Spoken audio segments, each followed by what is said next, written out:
Bien-aimés dans le Seigneur, Shalom. Je vous salue au nom de notre Seigneur Jésus-Christ. C'est encore moi.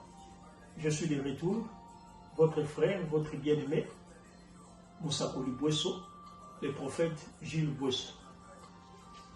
Je viens avec une petite exhortation sur bâtir sur les rocs. Bâtir sur les rocs. Avant de me plonger dans les Saintes Écritures, la parole incorruptible de notre Seigneur, j'aimerais un peu qu'on puisse réfléchir sur quelque chose. La construction, bâtir. Parce que quand on parle de bâtir, on voit une construction. Par exemple, une maison, un meuble. Alors, lorsqu'on voit une belle maison, une belle, splendide, qui attire nos regards, on ne voit jamais la fondation. On est attiré par la beauté, la toiture, quoi que ce soit, mais on ne voit jamais la fondation. Alors que c'est la partie la plus importante. C'est la partie qui soutient la maison.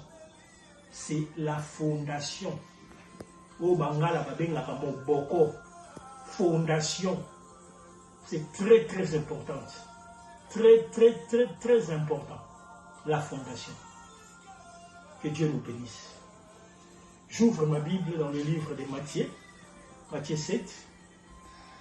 Je lis à partir du verset 24. Je lis au nom de notre Seigneur Jésus-Christ. C'est pourquoi quiconque entend ces paroles que j'ai dit et les met en pratique sera semblable à un homme prudent qui bâtit sa maison sur les rocs. La pluie est tombée, les torrents sont venus, les vents ont soufflé et se sont jetés contre cette maison. Elle n'est point tombée parce qu'elle était battue, elle était fondée sur le roc, fondation.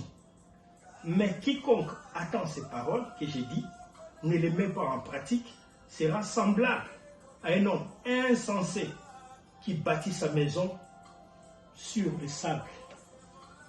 La pluie est venue, les torrents sont venus, vous connaissez la suite, la maison s'est écroulée.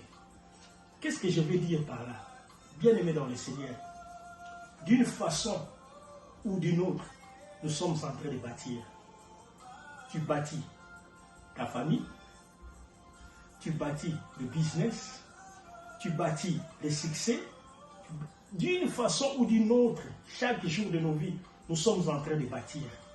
Mais qu'est-ce qui soutient ce que tu es en train de bâtir? Quelle est ta fondation? Tu bâtis sur quoi? Parce que la parole de Dieu nous enseigne que l'homme prudent avait bâti sur le roc. Le roc, c'est Jésus-Christ. La pierre qu'ont rejeté les bâtisseurs, qui est devenue la principale des langues. Toi, tu bâtis sur quoi? Tu bâtis sur quoi, mon frère? Tu bâtis sur quel fondement, sur quel principe? Bien-aimés dans le Seigneur, revenons aux Saintes Écritures. Revenons à la parole de Dieu et nous aurons du succès. Je viens avec cette petite exhortation pour éclairer votre intelligence. Nous sommes en train de bâtir du jour au jour. Nous sommes en train de bâtir. Mais soyons prudents, bien-aimés. Soyons prudents. Nous investissons notre temps. Nous investissons notre argent. Quoi que ce soit. Notre force, notre sueur. Mais dans quoi?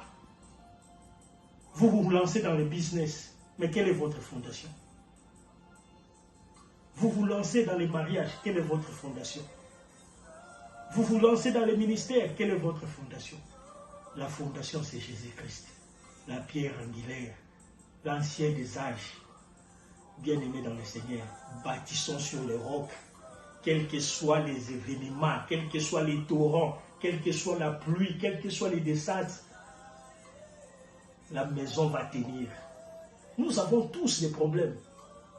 Et les problèmes ne finiront jamais tant que nous vivons.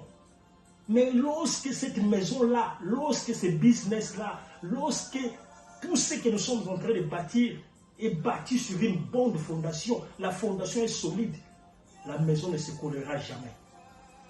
soyons prudents, ne soyons pas comme des insensés qui bâtissent sur les sables, mais bâtissons sur les noms de Jésus-Christ, bâtissons sur la parole incorruptible de Dieu. Que Dieu vous bénisse. Gloire à Dieu. Amen.